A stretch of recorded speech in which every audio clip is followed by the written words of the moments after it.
Hello everyone, कैसे हैं आप सब। Welcome to this video. I hope you all are good. So friends, आज के इस सेशन में हम लोग सीडीपी जेटेट के लिए हम लोग देखेंगे और इसमें आज एक बहुत ही इंपॉर्टेंट टॉपिक को हम लोग डिस्कस करेंगे जो हमारा मेंशन है सीधा सिलेबस में। ठीक है। और ये आपको बता दूं कि ये जो सेशन होगा ये हमारे जो नए सिलेबस आए हैं जेटेट का, तो उसके अकॉर्डिंग ये हमारा जो है थर्ड क्लास होगा सिलेबस के अकॉर्डिंग। ठीक है। यानी कि सिलेबस का जो है एक टॉपिक हम लोगों ने कवर किया था, ग्रोथ एंड डेवलपमेंट, किसमें तो एडोलेसेंस में, इन्फेंसी में और चाइल्डहुड में। ठीक है। वो चैप्टर हमारा पूरा कंप्लीट हो चुका है। आप हमारे यूट्यूब के प्लेलिस्ट में विजिट करें और वहाँ सीडीपी के सेशन में जाके आप वहाँ देख सकते हैं कि वो दोनों क्लास जो है किस प्रकार से है। तो चलिए शुरू करते हैं अपने इस सेशन को। तो सबसे पहला है अनुवांशिकता। तो अनुवांशिकता क्या है दोस्तों? तो जब माता पिता का जो गुण होता है, जो उनका लक्षण होता है, वो बच्चों में आना ही क्या कहलाता है? अनुवांशिकता का गुण कहलाता है। माता पिता या फिर उनके पूर्वजों का गुण। ठीक है। और वातावरण का इफेक्ट भी हमारे पास पड़ता है, तो हम लोग बोल सकते हैं कि जो अनुवांशिकता है और वातावरण है, अनुवांशिकता और वातावरण का प्रभाव दोनों जो है बच्चों पर पड़ता है। लेकिन यहाँ से समझने वाली बात है कि अनुवांशिकता जो होता है ना, वो क्या होता है? अनुवांशिकता तो एक स्थिर प्रभाव डालता है। ठीक है। कैसा? स्थिर, यानी कि स्टैटिक। याद रखिएगा, ये हमेशा एग्जाम में पूछा ही जाता है। तो स्टैटिक इफेक्ट कौन डालता है? तो अनुवांशिकता डालता है। और वातावरण जो है इसका डायनेमिक इफेक्ट बच्चों पर पड़ता है, यानी कि वह स्थिर नहीं रहता, वो समय समय से चेंज होता है। मान लीजिए कि कोई बच्चा अभी एक अलग परिवेश में है तो उसका डेवलपमेंट अलग तरीके से होगा। अगर किसी एक अलग संस्कृति में वो रह रहा है तो उसी संस्कृति के अकॉर्डिंग उसका विकास होगा। लेकिन जब वो उस संस्कृति को छोड़कर कहीं दूसरी जगह शिफ्ट करेगा तो वहाँ पे बच्चों में जो विकास है वो अलग तरीके से होगा। इसीलिए हम लोग बोल सकते हैं कि वातावरण जो होता है उसका डायनेमिक इफेक्ट हमारे ऊपर देखने को मिलता है। तो यहाँ से आप लोग इसको नोट कर लेंगे कि अनुवांशिकता जो है उसका प्रभाव स्थिर होता है और वातावरण का चेंजेस होता है, स्थिर नहीं होता है। ठीक है। स्टैटिक होता है, डायनेमिक होता है। चलिए अब हम लोग चलेंगे अपने टॉपिक पे।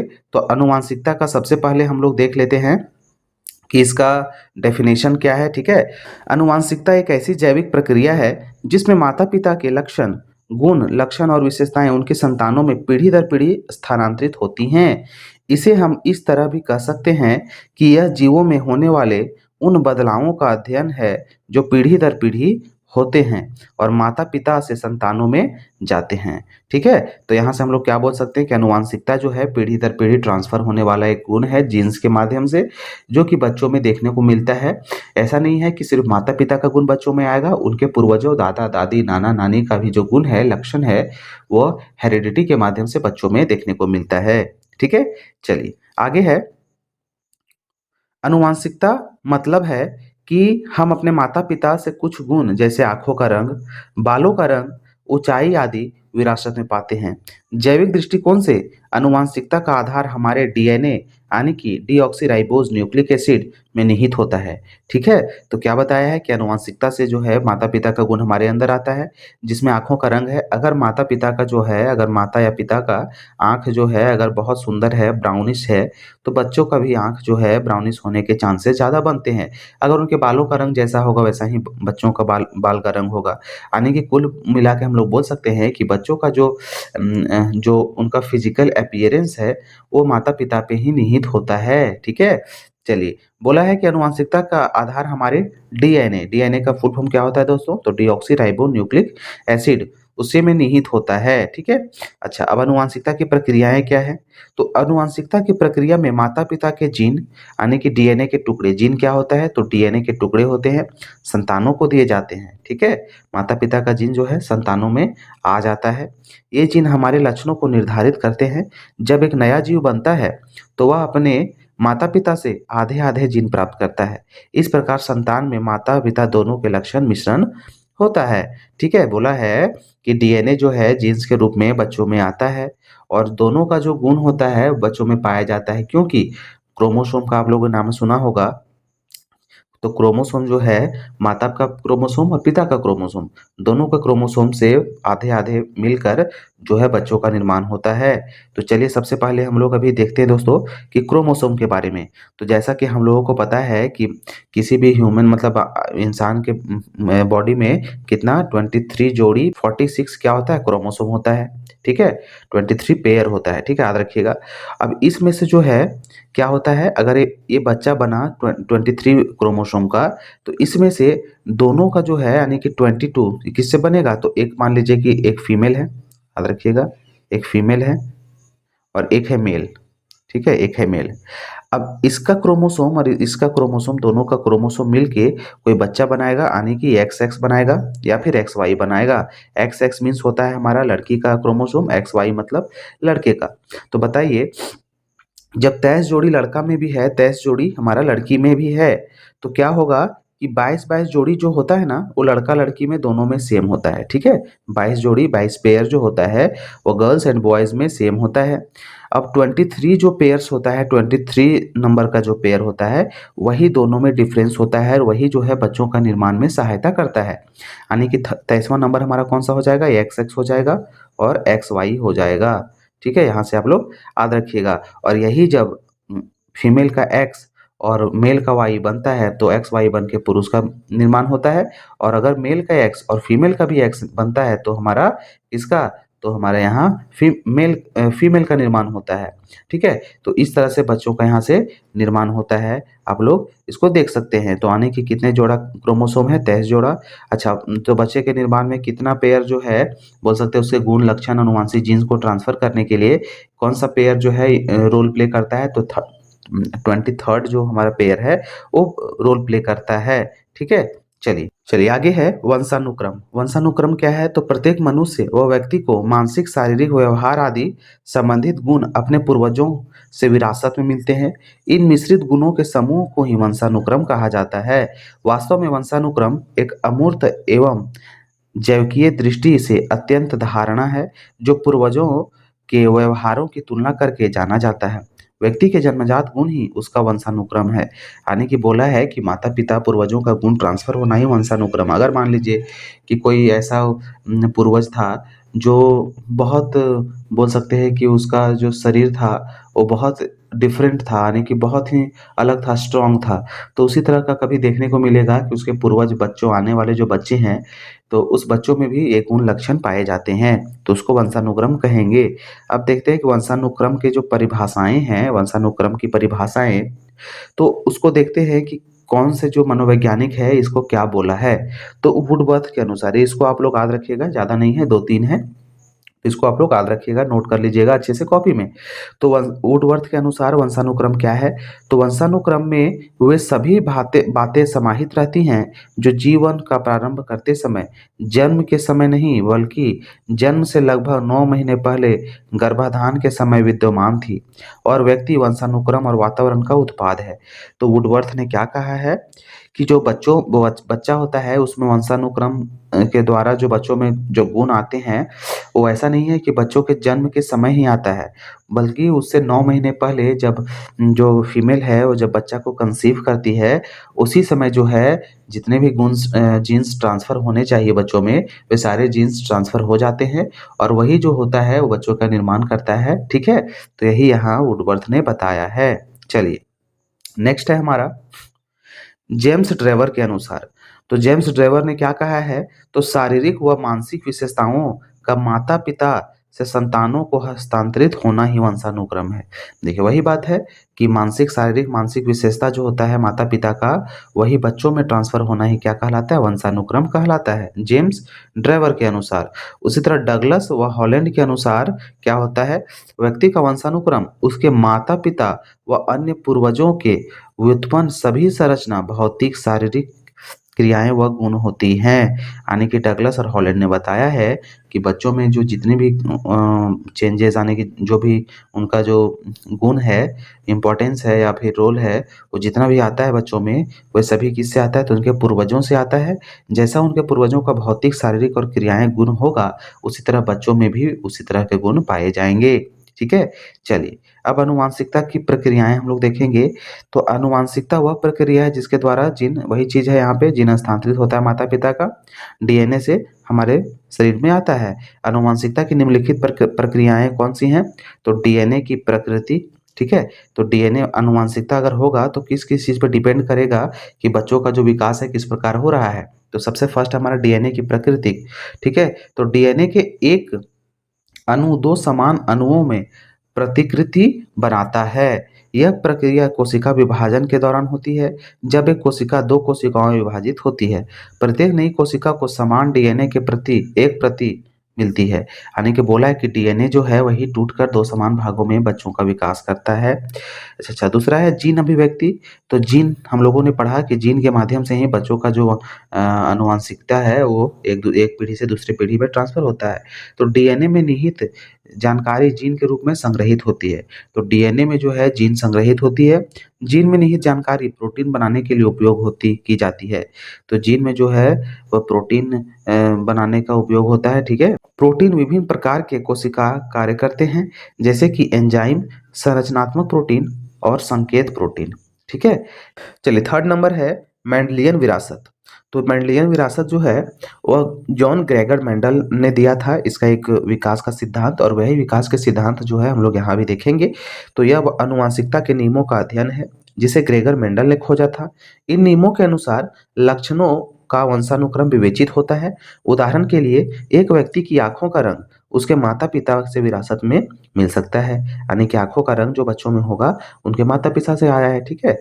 यही इस चीज हम लोग पहले भी देख चुके हैं। फिर है हमारा, चलिए आगे है, इन प्रक्रियाओं के माध्यम से आनुवंशिकता सुनिश्चित करती है कि जीवों की विशेषताएं पीढ़ियों से पीढ़ियों तक कैसे स्थानांतरित होती है। तो जितने भी हम लोग अभी 3 रूल देखे, प्रक्रिया देखे, वे सभी क्या बताती है कि किस प्रकार जो है बच्चों का जीन जो है एक पीढ़ी से दूसरी पीढ़ी में ट्रांसफर होता है।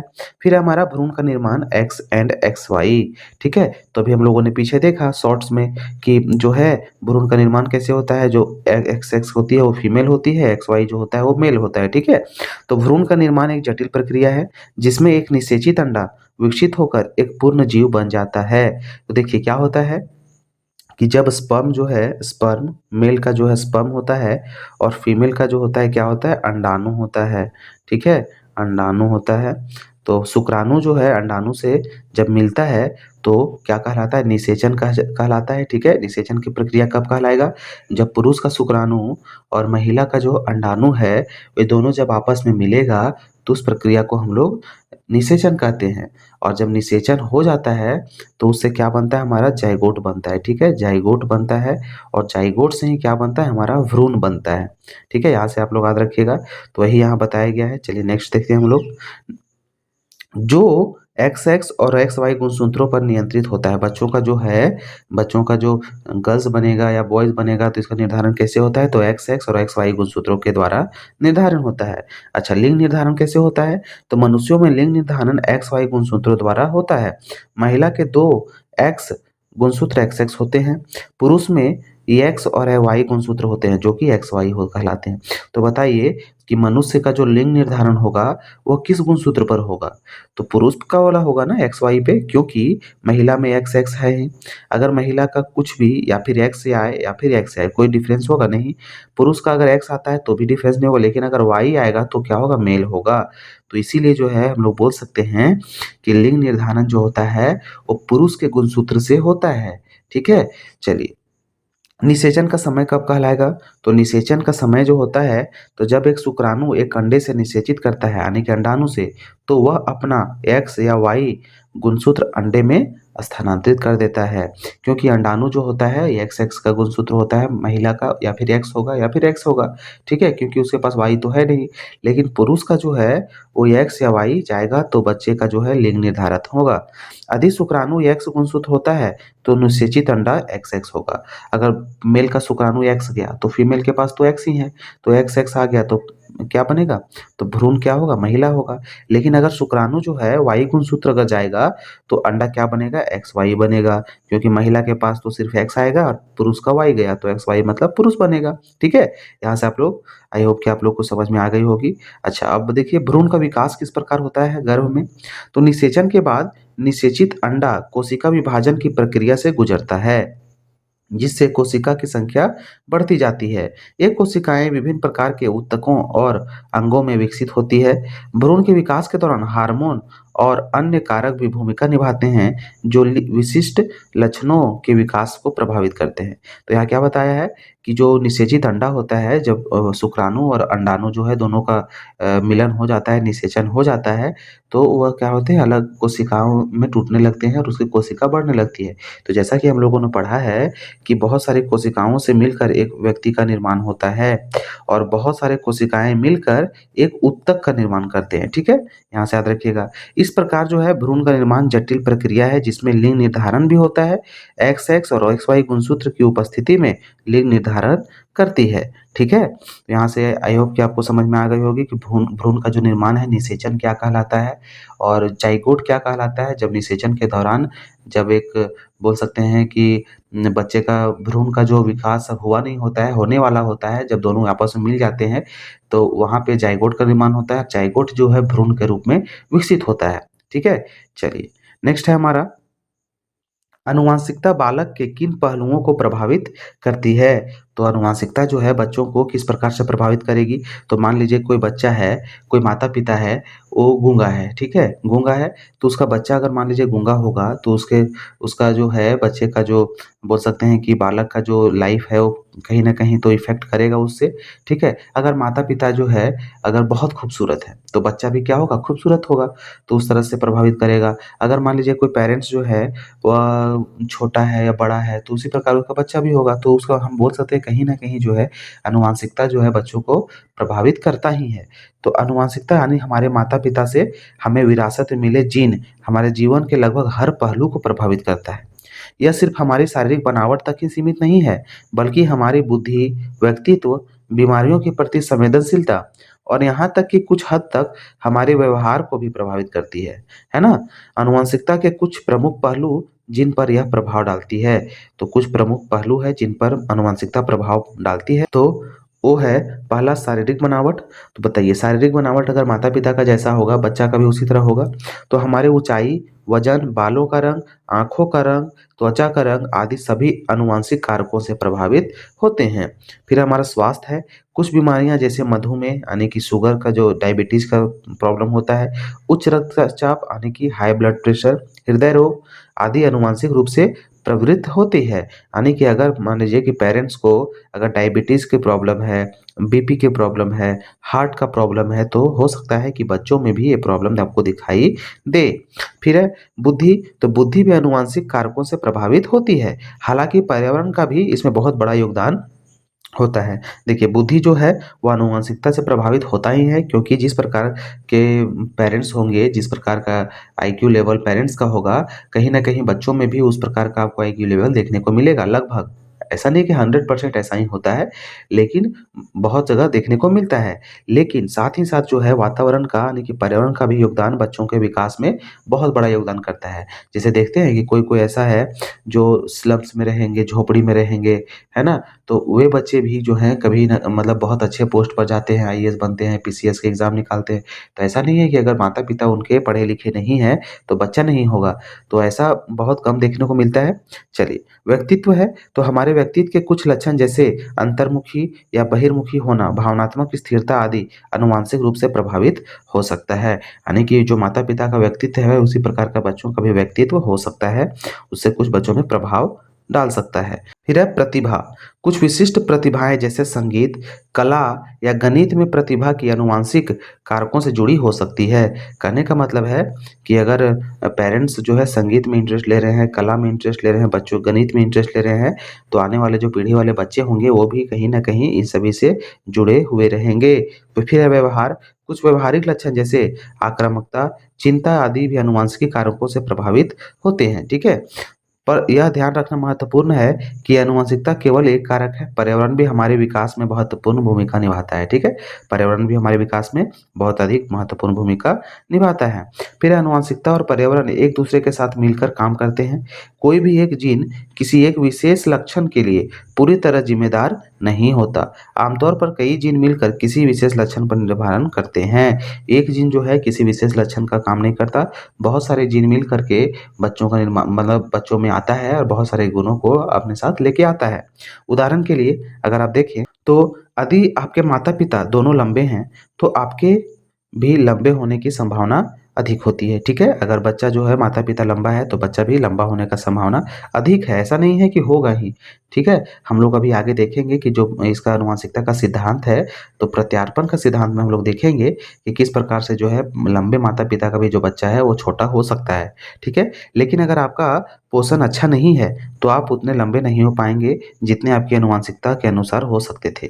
लेकिन साथ ही साथ जब हम लोग बोले कि आनुवंशिकता के कारण जो है आप लंबे हो सकते हैं, लेकिन सिर्फ़ वही डिपेंड नहीं करता, उसके अलावा आपका एनवायरनमेंट वातावरण भी बहुत बड़ा रोल प्ले करता है। क्योंकि अगर आपका खान-पान सही नहीं रहेगा, तो आप लंबे नहीं हो पाएँगे, ठीक है? यदि आपके परिवार में हृदय रोग का इतिहास है, तो आपके भी हृदय रोग होने का खतरा अधिक होता है। फिर है, यदि आपके परिवार में हृदय रोग का इतिहास है, तो आपके भी हृदय रोग होने का खतरा अधिक होता है। लेकिन अगर आप स्वस्थ जीवन शैली अपनाते हैं, तो आप इस खतरे को कम कर सकते हैं। क्या बोला है कि अगर किसी के परिवार में हार्ट का प्रॉब्लम किसी को है, तो आपको भी ये प्रॉब्लम हो सकता है। लेकिन अगर आप अपने डेली रूटीन पे ध्यान दें, आप अपने फिज़िकल हेल्थ पर ध्यान दें और उस पे काम करें, तो आपका इस खतरे से आप जो है बाहर आ सकते हैं। तो बताइए, यहाँ से आपको समझ में आ गया होगा कि किस प्रकार जो है आनुवंशिकता के साथ-साथ हमारा जो पर्यावरण है, हमारे आस-पास का जो वातावरण है, वो किस प्रकार हमारे लाइफ़ के लिए इम्पोर्टेंट रोल प्ले करता है, ठीक है? अब निष्कर्ष को हम लोग देखेंगे कि आखिर निष्कर्ष इसका क्या निकला। तो आनुवंशिकता हमारे जीवन का एक महत्वपूर्ण भूमिका निभाती है, लेकिन यह हमारी पूरी कहानी नहीं है। पर्यावरण भी हमारे विकास में महत्वपूर्ण भूमिका निभाता है। दोनों कारक मिलकर हमें बनाते हैं जो हम हैं, ठीक है? इसको आप लोग देख लीजिएगा। फिर है वंशानुक्रम के नियम। अब देखिए वंशानुक्रम के कुछ नियम होंगे, ठीक है? कि क्या-क्या नियम वंशानुक्रम से क्या होता है, क्या इसके नियम्स हैं, ठीक है? तो समानता का नियम है वंशानुक्रम में सबसे फर्स्ट हमारा समानता का नियम है, कि बच्चे जो है जिस प्रकार माता-पिता रहेंगे उसी प्रकार उनके बच्चे होंगे। तो अर्थ इसका क्या है? तो इस नियम के अनुसार संतान अपने माता-पिता से मिलते-जुलते लक्षणें प्राप्त करती हैं, ठीक है? समानता का नियम जैसा कि नाम से ही पता चल रहा है, तो बच्चे जो है अपने माता-पिता के लक्षण उनको मिलता है। उदाहरण के लिए यदि माता-पिता की आँखें काली है, तो संतान की आँखें भी काली होने की संभावना अधिक होती है, ठीक है? फिर सेकंड हमारा भिन्नता का नियम। अब भिन्नता का नियम क्या होता है? ऐसा नहीं है मान लीजिए कि 2 बच्चा है किसी पेरेंट्स का, तो दोनों बच्चा क्या होगा? समान होगा, ऐसा भी बिल्कुल नहीं है। क्योंकि जीन जो आया, तो उनके पूर्वजों से आया। तो ऐसा नहीं है कि उनके माता-पिता का ही मान लीजिए कि एक बच्चे में उनके पिता का लक्षण आ गया, दूसरे में उनके माता का लक्षण आ गया या तीसरे में उसके दादा का लक्षण आ गया। तो इस प्रकार बोल सकते हैं कि सभी बच्चे जो होते हैं, एक-दूसरे से भिन्न होते हैं, ठीक है? और ऐसा नहीं है कि अगर एक ही माता-पिता के हैं तो बच्चे का गुण एक ही होना चाहिए, बिल्कुल नहीं, ऐसा नहीं हो सकता। तो वही इस नियम में बताया गया है। अब इसका अर्थ क्या है? तो भाई-बहनों में कुछ भिन्नताएँ देखी जाती है, भले ही वे एक ही माता-पिता के संतान हों। यह जीन के विभिन्न संयोजन के कारण होता है। तो देखिए, जीन जो होता है ऐसा नहीं है कि एक बच्चा में जो जीन आया वही जीन दूसरा बच्चे में भी आएगा। उसके जीन में दूसरा आ सकता है, उनके दादा का पूर्वजों का जीन आ सकता है, उनके परदादा का आ सकता है ना? तो इसीलिए बच्चे जो होते हैं वो सभी डिफरेंट काइंड के होते हैं। एक परिवार के बच्चे अलग-अलग ऊँचाई, रंग और क्षमताएँ वाले हो सकते हैं। तो ठीक है? तो बच्चे जो है एक ही परिवार के अगर कोई बच्चे हैं, तो ऐसा नहीं है कि सभी एक ही जैसे दिखेंगे, सबका गुण एक ही जैसा होगा, सबकी ऊँचाई एक ही जैसी होगी, है ना? सभी डिफरेंट काइंड्स के हो सकते हैं। चलिए, थर्ड है हमारा प्रत्यागमन का सिद्धांत। तो प्रत्यागमन का सिद्धांत क्या कहता है कि इस सिद्धांत के अंदर कोई अगर माता-पिता लंबे हैं, तो उनका जो बच्चा है, वो छोटा होने की संभावना अधिक होती है, ठीक है? हो सकता है, अधिक नहीं बोल सकते हैं लेकिन हो सकता है। अगर कोई बच्चा है, कोई माता-पिता है, अगर छोटा है, तो उसका बच्चा भी क्या हो सकता है? बड़ा हो सकता है, ठीक है? इस सिद्धांत को हम लोग प्रत्यागमन का सिद्धांत कहते हैं, ठीक है? तो यहाँ से क्या है, हमारा देखिए संतान के लक्षण माता-पिता के बीच एक औसत होते हैं, ठीक है? माता-पिता की तरह होते ही हैं लेकिन औसत होते हैं, उससे कम भी हो सकते हैं।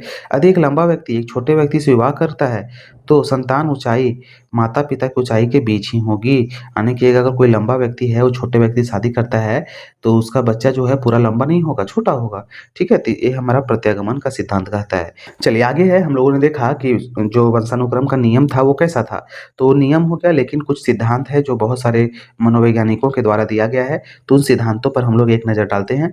तो सबसे पहला है बीजमैन का बीजकोष निरंतरता का सिद्धांत, ठीक है? बीजमैन का सिद्धांत क्या कहता है? तो बीजमैन के अनुसार प्रत्येक जीव में एक विशेष प्रकार की कोशिकाएँ होती हैं, जिन्हें जर्म कोशिकाएँ कहा जाता है। एक कोशिकाएँ ही अगली पीढ़ी को जन्म देती हैं और इनमें होने वाले परिवर्तन ही अगली पीढ़ी में दिखाई देते हैं। शरीर की अन्य कोशिकाओं में हुए परिवर्तन अगली पीढ़ी में नहीं जाते। ठीक है, ये कौन कहता है? तो बीजमैन ने कहा। इस सिद्धांत का महत्व क्या है?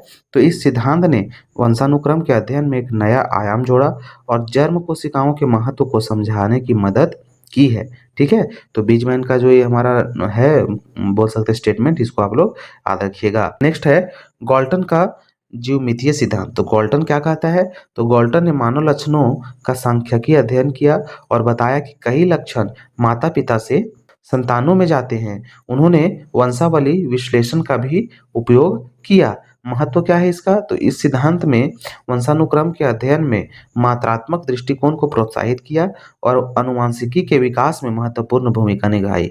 ठीक है, तो गॉल्टन ने कहा कि जो बच्चे का जो होता है वह बोल सकते हैं कि माता पिता का जो मात्रात्मक गुण होता है वो गुण बच्चों में दिखाने को मिलता है और आनुवंशिकता में जो है इसका बहुत बड़ा रोल होता है। ठीक है, चलिए नेक्स्ट है हमारा मेंडल का वंशानुक्रम सिद्धांत। ठीक है, तो जॉन ग्रेगर मेंडल का सिद्धांत, जिन्होंने मटर के पौधे से कुछ किया था विकास। तो उसके क्या था? मेंडल ने मटर के पौधे का प्रयोग करके वंशानुक्रम के कुछ मूलभूत नियमों का पता लगाया। उन्होंने बताया कि लक्षणों को नियंत्रित करने वाले कारक होते हैं जब जिन्हें अब जीन कहते हैं। तो क्या बोला है कि जो वंशानुक्रम का जो नियम का पता लगाया कौन? मेंडल ने। उन्होंने बताया कि लक्षण को नियंत्रित करने वाला कारक कौन होता है? तो जीन होता है। ठीक है, मेंडल ने नियम आधुनिक आनुवंशिकी का आधार है। उन्होंने बताया कि लक्षण कैसे पीढ़ी दर पीढ़ी जाते हैं और कैसे नए लक्षण उत्पन्न होते हैं। तो ये किसने कहा? तो जॉन ग्रेगर मेंडल ने कहा। ठीक है, फिर हमारा लैमार्क का विकासवादी सिद्धांत। तो लैमार्क का विकासवादी सिद्धांत क्या कहता है? तो यहाँ पे लैमार्क का मानना था कि जीव अपने जीवन काल में प्राप्त किए गए लक्षणों को अगली पीढ़ी में स्थानांतरित कर सकते हैं।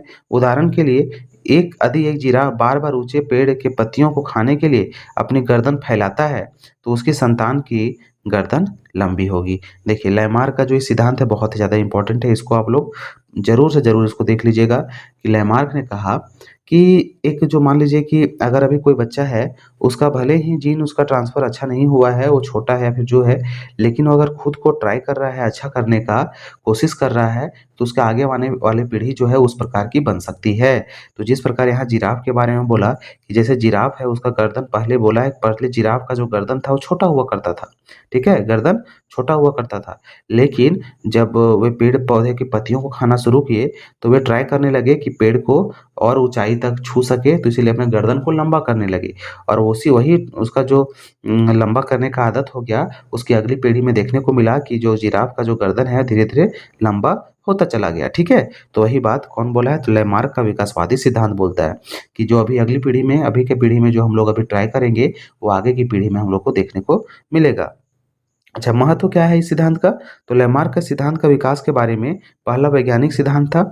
लैमार्क हालांकि यह बाद में गलत साबित हुआ।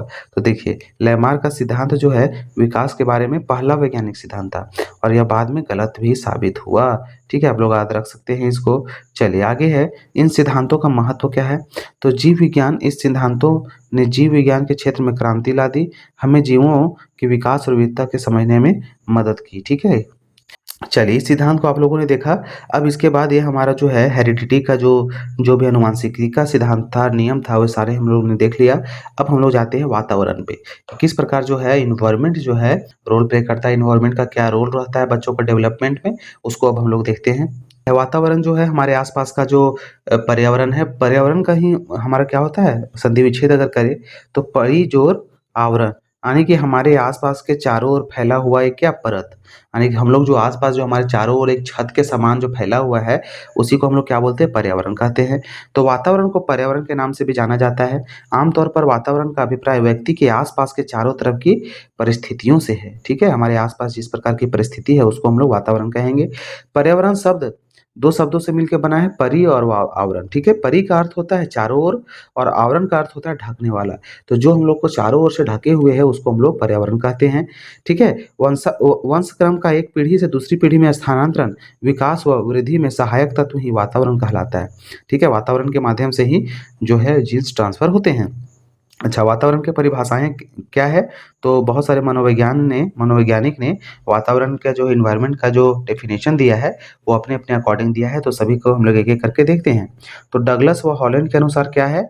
तो वातावरण शब्द का प्रयोग हम समस्त बाह्य शक्तियों, प्रभावों तथा दशाओं का सामूहिक रूप से वर्णित करने के लिए किया जाता है। यानी वातावरण किसको बोलेंगे? तो हमारे चारों ओर जो शक्ति है, प्रभाव है, दशा है, यानी किस प्रकार की परिस्थिति हमारे चारों ओर हो रही हैं, हवाएँ चल रही हैं, किस प्रकार सूर्य निकल रहा है, किस प्रकार से पेड़-पौधे हैं। तो ये सारी जो क्रियाएँ हैं, वो कौन बताया? तो हॉलैंड व डगलस के अनुसार उन्होंने इस परिभाषा दी है वातावरण का। फिर है वुडवर्थ के अनुसार, तो वुडवर्थ ने क्या बोला है कि वातावरण में सभी तत्व आ जाते हैं, जिन्होंने जीवन शुरू करने के समय मनुष्य को प्रभावित किया। ठीक है? तो वातावरण में सभी तत्व आते हैं, जिन्होंने जीवन शुरू करने के समय मनुष्य को जो है प्रभावित किया। ये वुडवर्थ ने कहा है। फिर है हमारा पी गिल्बर्ट के अनुसार, पी गिल्बर्ट ने क्या कहा है कि वातावरण वह वस्तु है जो प्रत्यक्ष रूप से तुरंत प्रभावित करती है ना? वातावरण क्या बोला है? वातावरण जो है वो तुरंत प्रभावित करने वाला कारक होता है। कौन बोला है? तो पी गिल्बर्ट ने बोला है। ठीक है? फिर रॉल्स के अनुसार, रॉल्स ने क्या कहा है? यह वह शक्ति है जो सब पर प्रभाव डालती है ना? तो क्या बोला है कि जो वातावरण है वो ऐसी शक्ति है जो सभी पर प्रभाव डालती है, चाहे वो बच्चा हो, बूढ़ा हो, प्रौढ़ हो या फिर किशोर हो। सभी के ऊपर अपना प्रभाव डालती है। बोलता है ना, संगत से गुण आवत है, संगत से गुण जात है। यानी कि जिस प्रकार के हम लोग वातावरण में रहेंगे, वैसे हम लोग ढल जाएँगे। फिर है हमारा बोरिंग व लैंगफील्ड के अनुसार, बोरिंग और लैंगफील्ड ने क्या कहा है? तो वह प्रत्येक वस्तु जो व्यक्ति के पैतृक के अतिरिक्त उसकी अन्य सभी बातों पर प्रभाव डालती है, वो क्या कहलाता है? पर्यावरण कहलाता है। तो देखिए कितना अच्छी बात है कि बोला है कि वह सभी वैसी वस्तुएँ जो व्यक्ति को पितरों से, यानी कि माता-पिता से, जिनसे जो नहीं मिलता, और जो उसके अलावे, जिन के अलावे जो भी चीज़ें मिलती है, वे सारी क्या है? वातावरण से मिलती हैं, और वही सब क्या कहलाती है? वातावरण कहलाती है। ठीक है? चलिए, अब वातावरण के प्रकार कौन-कौन से हैं? तो भौतिक वातावरण, जिसमें जल, भोजन, वायु, घर, विद्यालय, गाँव और शहर आएगा। सामाजिक और सांस्कृतिक वातावरण, जिसमें माता-पिता, परिवार, समुदाय, समाज, अध्यापक, मित्र, मनोरंजन के साधन आदि सम्मिलित हो जाएँगे। तो भौतिक, जिससे हम लोगों का समझिए कि भोजन हो गया, विद्यालय हो गया, ठीक है? लेकिन सामाजिक कौन-सा होगा? जो समाज को बताता है, जो माता-पिता, परिवार, अगल-बगल, पड़ोसी, नेबर्स वगैरह जो है, वो हो गए, ये हमारे सामाजिक और सांस्कृतिक वातावरण के अंतर्गत आएँगे। अब बताइए कि वातावरण का जो महत्व है हमारे लिए क्या है? कैसे महत्व रखता है? तो मनोवैज्ञानिक ने काफ़ी अध्ययन करने के बाद यह सिद्ध कर दिया कि व्यक्ति के विकास में पर्यावरण, यानी कि वातावरण की आगम भूमिका होती है, बहुत अधिक भूमिका होती है, क्योंकि बालक के विकास में भौतिक, सामाजिक, आर्थिक, मानसिक व सांस्कृतिक का व्यापक प्रभाव पड़ता है।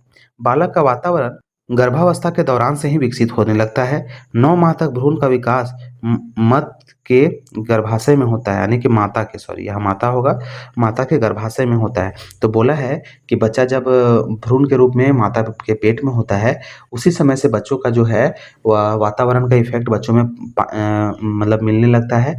जीन का तो इफ़ेक्ट होता ही है, डीएनए का, लेकिन वातावरण का, जिस माहौल में बच्चे जो है उनका कंसीव हुआ, जिस वातावरण में उसके माता-पिता रह रहे हैं, उस प्रकार का बच्चा का भी उनका मेंटल डेवलपमेंट होगा, ठीक है? शिशु के जन्म के उपरांत मिलने वाला वातावरण ही उसके शारीरिक व मानसिक विकास आदि को प्रभावित करता है। उत्तम वातावरण में पलने वाले बालकों की सामाजिक व बौद्धिक क्षमता अधिक होती है। बच्चा जो है अगर अच्छा वातावरण में पल रहा है, तो बच्चों का जो सामाजिक और बौद्धिक क्षमता है वो अधिक होगी, ठीक है? चलिए, बालक पर वातावरण का प्रभाव क्या होगा? तभी हम लोगों ने देखा कि जिस वातावरण में बच्चे पलेंगे, वैसा ही उनका क्या हो, मेंटल ग्रोथ होगा।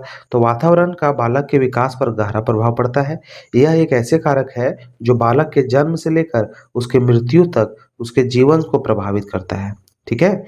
वातावरण में परिवार, स्कूल, समुदाय, संस्कृति, सामाजिक आर्थिक स्थिति और भौतिक वातावरण शामिल होते हैं। ठीक है? चलिए, वातावरण के प्रमुख प्रभावों में शामिल है। तो वातावरण का किस प्रकार का प्रभाव जो है बच्चों में देखने को मिलता है?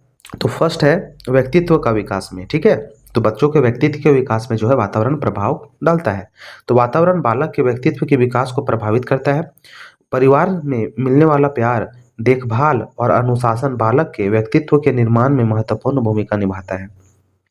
तो अभी हम लोगों ने देखा कि वातावरण क्या है, तो हमारे परिवार है, हमारे चारों ओर जो भी हमारे सोसाइटी के लोग हैं, वे सभी क्या है, हमारे एनवायरनमेंट के लोग होते हैं, तो उनका प्रभाव हमारे जीवन पे क्या पड़ता है? तो माता-पिता से मिलने वाला जो प्यार होता है, जो माता-पिता जो हम लोग को डिसिप्लिन सिखाते हैं, उससे हम लोग का जो है लाइफ जो है बदलता है। तो ये हम लोग बोल सकते हैं कि बच्चों में व्यक्तित्व का ये विकास जो होता है, वो वातावरण के माध्यम से भी होता है। फिर हमारा सामाजिक कौशल, तो वातावरण बालकों को सामाजिक कौशल सिखाने में मदद करता है। परिवार, स्कूल और समुदाय के अन्य लोगों से बातचीत करने से बालक दूसरों के साथ संबंध बनाने और समाज में ढलने का तरीका सीखता है ना? तो सामाजिक कौशल किस प्रकार होगा? तो बच्चे जब एक दूसरे से बात करेंगे तो उनका सामाजिक जो पार्टिसिपेशन है समाज में, वो बढ़ेगा और बच्चे बहुत कुछ सीखते हैं समाज से, ठीक है? फिर शैक्षिक विकास भी होगा वातावरण से, किस प्रकार? तो वातावरण बालक के शैक्षिक विकास को प्रभावित करता है। घर में पढ़ने का माहौल, स्कूल में अच्छे शिक्षक और संसाधन और समुदाय में उपलब्ध शिक्षा संबंधी सुविधाएं बालक को सीखने में प्रभावित करती है, ठीक है? फिर हमारा मानसिक स्वास्थ्य, तो वातावरण बालक के मानसिक स्वास्थ्य को भी प्रभावित करता है। तनावपूर्ण पारिवारिक वातावरण, स्कूल में बदमाशी और सामाजिक बहिष्कार बालक के मानसिक स्वास्थ्य को नुकसान पहुंचा सकता है, ठीक है? तो वातावरण जो है मानसिक स्वास्थ्य को भी नुकसान पहुँचा सकता है, ठीक है? या फिर हम बोल सकते हैं मानसिक स्वास्थ्य को और भी अच्छा कर सकता है। अगर वातावरण अगर अच्छा है, तो मानसिक स्वास्थ्य पे पॉजिटिव इफ़ेक्ट पड़ेगा। अगर वातावरण में हम लोगों का कुछ प्रॉब्लम है, वहाँ पे जो है सभी लोग जो है विरोधी विरोधी टाइप के हैं, अच्छे लोग नहीं हैं, तो हमारा मानसिक स्वास्थ्य बिगड़ जाएगा, ठीक है? वही यहाँ बताया गया है। फिर है हमारा भौतिक स्वास्थ्य, ठीक है? भौतिक स्वास्थ्य क्या है? तो वातावरण बालक के भौतिक स्वास्थ्य को भी प्रभावित करता है। स्वच्छ पानी, स्वच्छ हवा, स्वच्छ भोजन और सुरक्षित रहने की स्थिति बालक के शारीरिक विकास के लिए आवश्यक होता है, ठीक है? भौतिक स्वास्थ्य भी इफ़ेक्ट करेगा कि अगर अच्छा पानी नहीं है, शुद्ध जल नहीं है, शुद्ध भोजन बच्चों को नहीं मिल रहा है, ठीक है? अगर अच्छा हवा नहीं मिल पा रहा है, तो बच्चों का जो है भौतिक स्वास्थ्य भी बिगड़ेगा। तो ये बातें हम लोगों ने देखी कि वातावरण का जो है हम लोगों के पे क्या प्रभाव पड़ सकता है। अच्छा, कुछ विशिष्ट उदाहरण जो है क्या है? तो परिवार एक हमारा क्या है सामाजिक बोल सकते हैं प्रभाव डालता है, समाज परिवार का भी बच्चों पे इफ़ेक्ट पड़ता है। तो माता-पिता का शिक्षा स्तर, आय और पेरेंटिंग शैली बालक के विकास को भी प्रभावित करती है, ठीक है? बिल्कुल सही है कि परिवार में माता-पिता का शिक्षा का स्तर, आय क्या आ रहा है, पेरेंटिंग जो यानी बच्चे जो पाल रहे हैं माता-पिता, वो किस प्रकार से उनका पालन-पोषण हो रहा है, वो बच्चों को बहुत अधिक प्रभावित करता है, ठीक है? स्कूल भी बच्चों के विकास में प्रभावित करता है, तो स्कूल का वातावरण, शिक्षकों की गुणवत्ता और साथियों का प्रभाव बालकों के शिक्षक और सामाजिक विकास को प्रभावित करता है। समुदाय भी प्रभावित करता है, इसी तरह मीडिया जो है टेलीविज़न, इंटरनेट, सोशल मीडिया बालकों के विचारों और व्यवहारों को प्रभावित करता है, ठीक है? यहाँ से आप लोग इसको देख लेंगे। निष्कर्ष इसका क्या निकला? तो निष्कर्ष निकला कि वातावरण बालक के विकास में एक महत्वपूर्ण भूमिका निभाता है ना? यह बालक के व्यक्तित्व, सामाजिक कौशल, शैक्षिक विकास, मानसिक स्वास्थ्य और भौतिक स्वास्थ्य को प्रभावित करता है। इसलिए बालक के सर्वोत्तम विकास के लिए एक सुरक्षित, पोषित और उत्तेजक वातावरण प्रदान करना आवश्यक होता है। ठीक है? इसको आप लोग देख लेंगे। फिर है हमारा वातावरण, जिस प्रकार हम लोगों ने सिद्धांत देखा, आनुवंशिकता का सिद्धांत, उसी प्रकार पर्यावरणिक सिद्धांत भी है, लैमार्क का सिद्धांत। ठीक है? तो लैमार्क ने क्या बोला है? तो लैमार्कवाद या उपार्जित लक्षणों का वंशानुगम का सिद्धांत 19वीं सदी में जीव विज्ञान में एक प्रमुख सिद्धांत था। इस सिद्धांत के अनुसार कोई जीव अपने जीवन काल में जो भी लक्षण प्राप्त करता है, वह अगली पीढ़ी को स्थानांतरित हो जाता है। उदाहरण के लिए यदि एक जिराफ बार-बार ऊंचे पेड़ की पत्तियां खाने के लिए अपनी गर्दन फैलाता है, तो उसकी संतान की गर्दन लंबी होगी। ठीक है? चलिए आगे है पर्यावरण और लैमार्कवाद। तो पर्यावरण में परिवर्तन, लैमार्क ने क्या बोला? तो लैमार्क का मानना था कि पर्यावरणीय परिवर्तन जीवों को नए लक्षण विकसित करने के लिए मजबूर करता है। तो लैमार्क ने बताया कि पर्यावरण में होने वाले परिवर्तन जो है, तो जीवों को उस परिवर्तन में ढलने के लिए मजबूर करता है। यानी कि पर्यावरण के ही अकॉर्डिंग जो है, जो भी जीव होंगे, वे अपना पालन-पोषण अपने अपने अनुसार, उस पर्यावरण के अनुसार अपने आप को ढालेंगे। ठीक है? ये उनकी मजबूरी है। फिर है उपयोग और अनुपयोग। जीव उन अंगों का अधिक उपयोग करते हैं जिनकी उन्हें आवश्यकता होती है, और उन अंगों का कम उपयोग करते हैं जिनके उन्हें कम आवश्यकता होती है। इस प्रकार उपयोग किए गए अंग विकसित हो जाते हैं और अनुपयोगी अंग लुप्त हो जाते हैं। ठीक है? ये एक सिद्धांत है। वंशानुगम, ये विकसित लक्षण अगली पीढ़ी में स्थानांतरित हो जाते हैं। ठीक है? चलिए आगे हमारा, चलिए नेक्स्ट है आनुवांशिकता पर्यावरण को प्रभावित करती है। किस प्रकार? ठीक है, हमारे जीन हमारे व्यवहार को प्रभावित करते हैं, जो फिर से हमारे पर्यावरण को भी प्रभावित करता है। उदाहरण के लिए, एक अधिक सक्रिय बच्चा शायद अधिक शारीरिक गतिविधि में शामिल होगा। क्या बोला है कि अधिक एक सक्रिय बच्चा है वो शारीरिक गतिविधि में भी शामिल होगा। ठीक है, पर्यावरण आनुवांशिकता को प्रभावित करता है, बिल्कुल करता है। तो पर्यावरण हमारे जीनों की अभिव्यक्ति को प्रभावित कर सकता है। उदाहरण के लिए, एक बच्चा जो कुपोषण का शिकार है, वह अपने आनुवांशिक क्षमता के अनुसार विकसित नहीं हो पाएगा। अगर हम बोले कि कोई जो पेरेंट्स है वो बहुत इंटेलिजेंट है, बहुत स्ट्रांग है, लेकिन अगर उसका जो बच्चा होगा उसको अच्छे से बैलेंस डाइट उसको नहीं मिलेगा, तो क्या वो बच्चा जो है उसका आनुवांशिकी काम करेगा वहाँ पे? तो बिल्कुल नहीं करेगा। वो बच्चा जो है आनुवांशिकता वहाँ काम नहीं करेगा। वो बच्चा जो है कुपोषण का शिकार हो जाएगा, उसका ग्रोथ अच्छे से नहीं हो पाएगा। वही यहाँ बताया गया है। चलिए इसका एग्ज़ाम्पल के हम लोग माध्यम से समझेंगे। तो ऊंचाई एक ऐसा लक्षण है जो आनुवांशिकता और पर्यावरण दोनों से प्रभावित होता है। हमारे जीन हमारी अधिकतम ऊंचाई निर्धारित करते हैं, लेकिन पोषण, स्वास्थ्य और व्यायाम जैसे पर्यावरणीय कारक हमारी अंतिम ऊंचाई को प्रभावित करता है। क्या बोला है कि ऊंचाई जो है आनुवांशिकता से आता है, लेकिन अगर कोई बच्चा का आनुवांशिकता बड़ी बहुत बढ़िया है, आनुवांशिकी उसका बहुत बढ़िया है, लेकिन उसको पोषण अच्छा से नहीं मिल पा रहा, तो क्या वो बच्चा लंबा होगा? तो बिल्कुल नहीं होगा। यही यहाँ बताया है। उसी प्रकार बुद्धि की आनुवांशिकता और पर्यावरण दोनों से प्रभावित करता है। बुद्धि भी जो है आनुवांशिकता से भी प्रभावित होता है और पर्यावरण से भी प्रभावित होता है। हमारे जीन हमारी बौद्धिक क्षमता को निर्धारित करती है, लेकिन शिक्षा, प्रेरणा और सामाजिक आर्थिक स्थिति जैसे पर्यावरणीय कारक हमें बौद्धिक विकास को प्रभावित करता है। लेकिन अगर कोई बच्चा है उसको अच्छा से माहौल नहीं मिल पा रहा है, स्कूल नहीं मिल पा रहा है, उसका माता-पिता अच्छे से नहीं रह पा रहे हैं, तो उनका बौद्धिक विकास तो डेवलप होने से रहा। ठीक है? तो इस प्रकार जो है बुद्धि और ऊँचाई जो है पर्यावरण और बोल सकते हैं कि आनुवांशिकता दोनों से प्रभावित होता है। ठीक है? चलिए अब है निष्कर्ष। तो आनुवांशिकता और पर्यावरण दोनों ही एक व्यक्ति के विकास में महत्वपूर्ण भूमिका निभाते हैं। इन दोनों के बीच एक जटिल और गतिशील संबंध होता है। अधिक किसी व्यक्ति के लक्षणों केवल आनुवांशिकता या केवल पर्यावरण का नहीं समझा जा सकता है, बल्कि यह दोनों कारकों का संयुक्त प्रभाव होता है। तो क्या बोला है कि आनुवांशिकता और पर्यावरण बच्चों के डेवलपमेंट में, बच्चों का विकास किस प्रकार से हो रहा है, उसमें इन दोनों का रोल बहुत बड़ा होता है। ऐसा नहीं बोल सकते कि सिर्फ आनुवांशिकता ही बच्चों का जो डेवलपमेंट का कारण हुआ है या फिर जिस प्रकार से बच्चा बना उसका आनुवांशिकता ही कारण है, तो बिल्कुल गलत होगा। उसमें एनवायरनमेंट यानी कि वातावरण का भी उतना ही योगदान होता है जितना कि आनुवांशिकता का होता है। ठीक है? तो दोस्तों, आज की वीडियो में हम लोगों ने पूरे चैप्टर को हेरिडिटी एंड एनवायरनमेंट क्या इफ़ेक्ट करता है हमारे बच्चों के जीवन पे, कैसे बच्चों विकास करते हैं, किस प्रकार से बच्चों का निर्माण होता है, ये सारी चीज़ों को हम लोगों ने इस वीडियो के माध्यम से देखा और सारे इम्पोर्टेंट फैक्ट को भी हम लोगों ने जानने की कोशिश की। तो दोस्तों, अगर ये आपको वीडियो थोड़ी-सी भी हेल्पफुल लगी हो, तो प्लीज़ सब्सक्राइब माय चैनल और अपने दोस्तों के साथ ज़्यादा से ज़्यादा शेयर करें। तो दोस्तों, अगर आपको इस वीडियो की पीडीएफ चाहिए, तो आप हमारे वीडियो के डिस्क्रिप्शन बॉक्स में जाएँ, वहाँ हमारे टेलीग्राम चैनल पढ़ाई कैंप का लिंक अवेलेबल है। वहाँ से आप हमारे टेलीग्राम चैनल को जॉइन कर सकते हैं। वहाँ आपको डेली बेसिस पे जितना भी क्लास वहाँ अटेंड कराई जाती है, वे सारी क्लासेस का वहाँ पीडीएफ अवेलेबल कराया गया है। और साथ ही साथ हमारे इस चैनल के माध्यम से आप लोगों को जेटेट की तैयारी फ्री ऑफ कॉस्ट करवाई जा रही है, जहाँ पे बहुत सारे क्लासेस ली जा चुकी है। आप जल्द से जल्द वहाँ जाके हमारे चैनल पे विजिट करें और आप अपने जेटेट की तैयारी को और भी अच्छे तरीके से करते रहें। तो मिलते हैं नेक्स्ट वीडियो में, तब तक के लिए धन्यवाद।